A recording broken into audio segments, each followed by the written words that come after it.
Let me ask you something. When was the last time you demanded respect without saying a single word?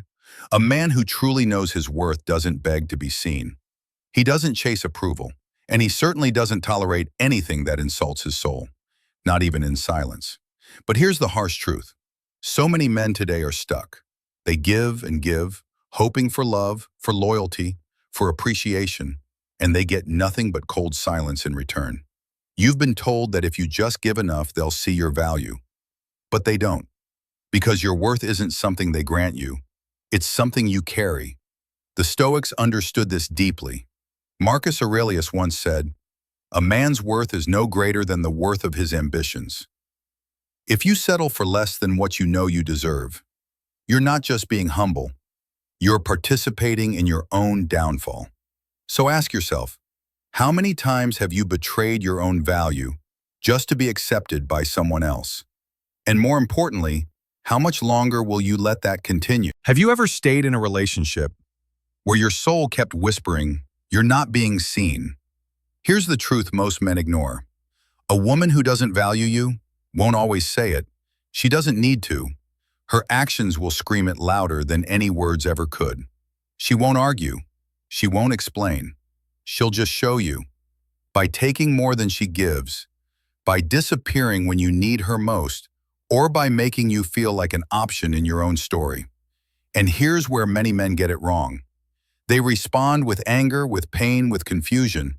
But a man who understands his worth doesn't do that. He doesn't beg. He doesn't lash out. He doesn't chase. He observes. And when the signs are clear, he moves, not in bitterness, but in power. Ask yourself, if she's not choosing you now, when exactly is she going to start? Have you ever felt like you were giving everything?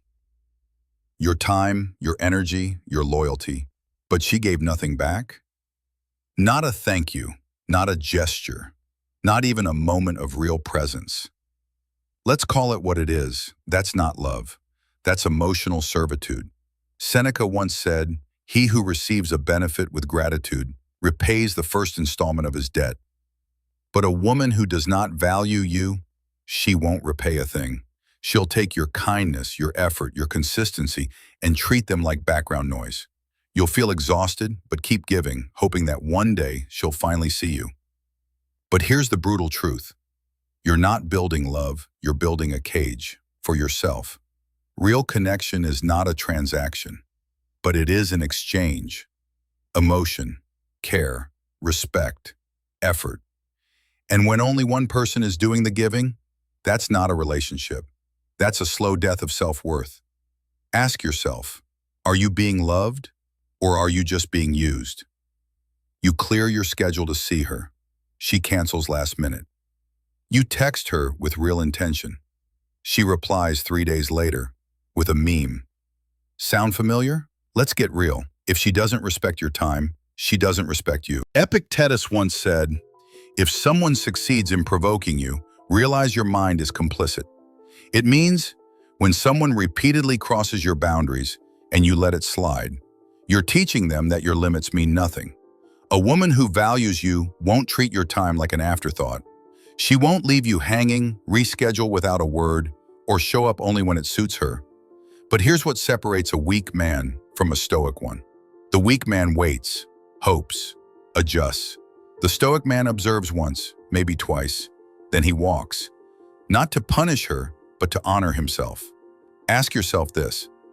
If someone can constantly disrespect your boundaries, are you in a relationship or are you just orbiting around her life? Have you ever felt like she only remembers you when it's convenient for her, when she's bored, when she needs help, when the guy she really wanted stopped texting back? That's not love. That's not respect. That's you being kept as an option, a backup plan. A woman who truly values you will make you feel chosen. She'll show up with presence. You'll feel prioritized, not tolerated.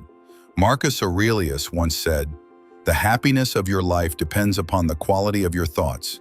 And if your thoughts are constantly filled with anxiety, uncertainty, and waiting, you're not in love, you're in limbo. A stoic man does not fight for attention. He doesn't compete to be seen. He becomes the kind of man that is impossible to ignore, and then he lets people decide. So ask yourself this: are you her choice or just her convenience? What's worse than someone who leaves you behind? Someone who stays and quietly mocks the direction you're going. You talk about your dreams, she laughs. You share your plans, she shrugs. You're up late building something for your future, and she calls it a waste of time. Seneca once said, "As long as you live, keep learning how to live." But some people don't want you to grow, not because they hate your dreams, but because your growth threatens their comfort. Your ambition reminds them of everything they've stopped chasing. A good woman doesn't have to do the same things as you, but she'll believe in you. She'll speak life into your purpose, not make it feel like a joke. A stoic man doesn't beg to be understood. He moves forward, quietly, fiercely, whether anyone claps or not. So here's the question. Is she walking beside you or holding the rope behind you? She says she wants a real man, but every time you show up with strength, patience, and loyalty, she moves the goalpost. You stay consistent, she stays distant. You open up, she pulls back.